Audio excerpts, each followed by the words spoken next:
let's move on. Who else are we going to love and buy today or sell today? Because we might be selling this because is this like the second or third time, maybe even fourth time we've heard this from Zach Wilson so far through the offseason, through right now? I don't know, man. He always says the same thing, but let's see. Here we go. Jets quarterback Zach Wilson on rookie struggles says, quote, "I need to stop overthinking and just rip it."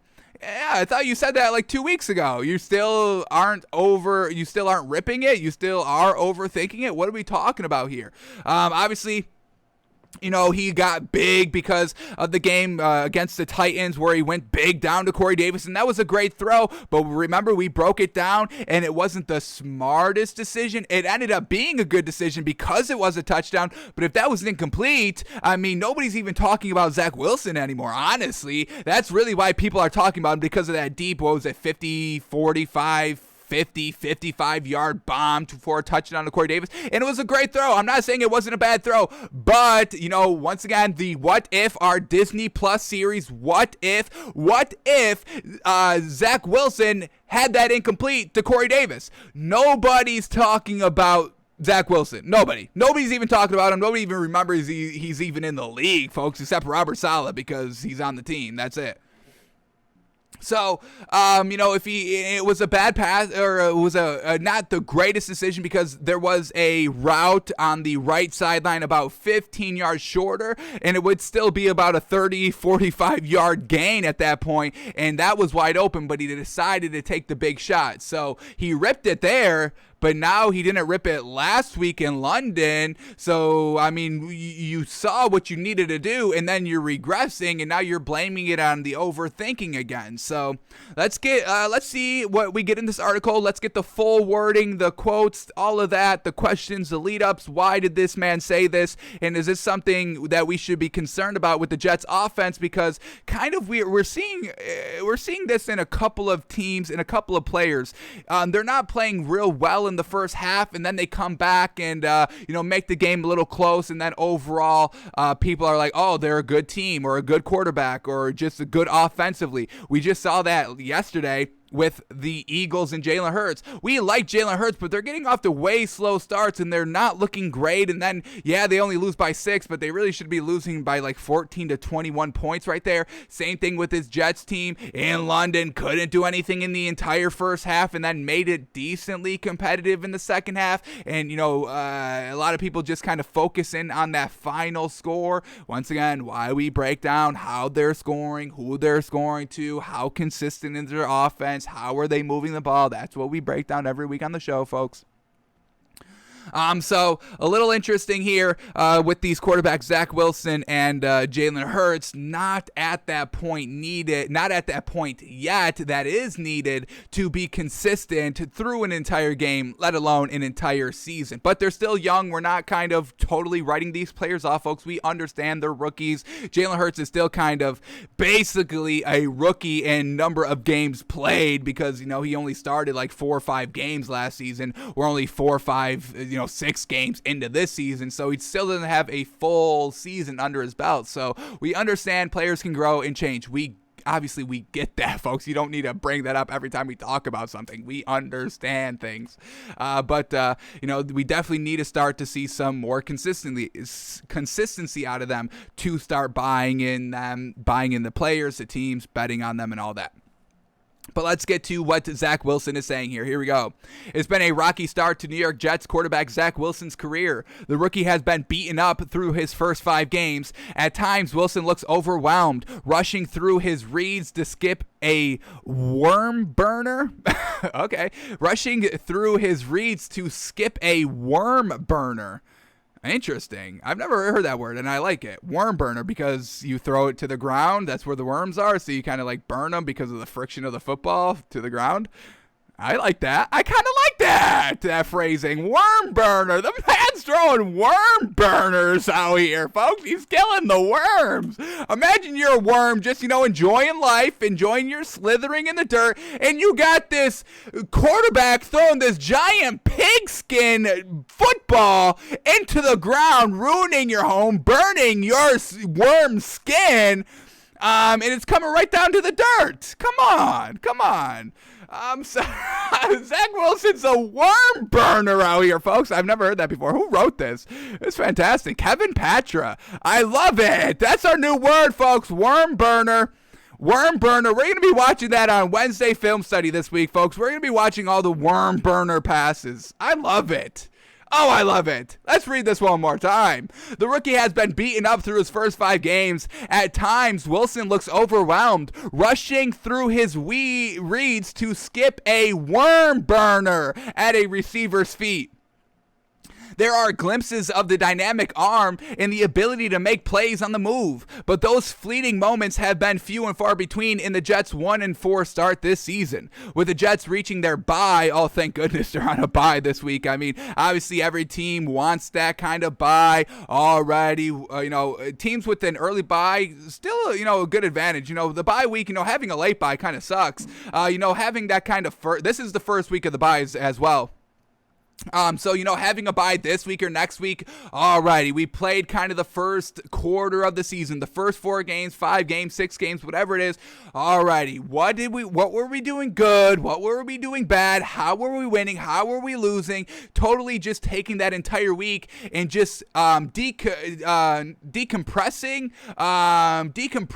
on that first half of the season. So this could be a huge, great bye week for Zach Wilson, and we'll see if he takes advantage, truly learning from what he has experienced so far, taking a breath, soaking it all in, watching the tape, and then moving forward, correcting all the mistakes. So whatever Zach Wilson says in this quote that we're about to read, we are going to harp on that come next week when they actually play, because they are on the bye this week. So this is all you got a full week here to fix and correct everything that you just specified right here. So let's see what Zach Wilson should be truly fixing during this bye week. Here we go. Quote by Zach Wilson himself.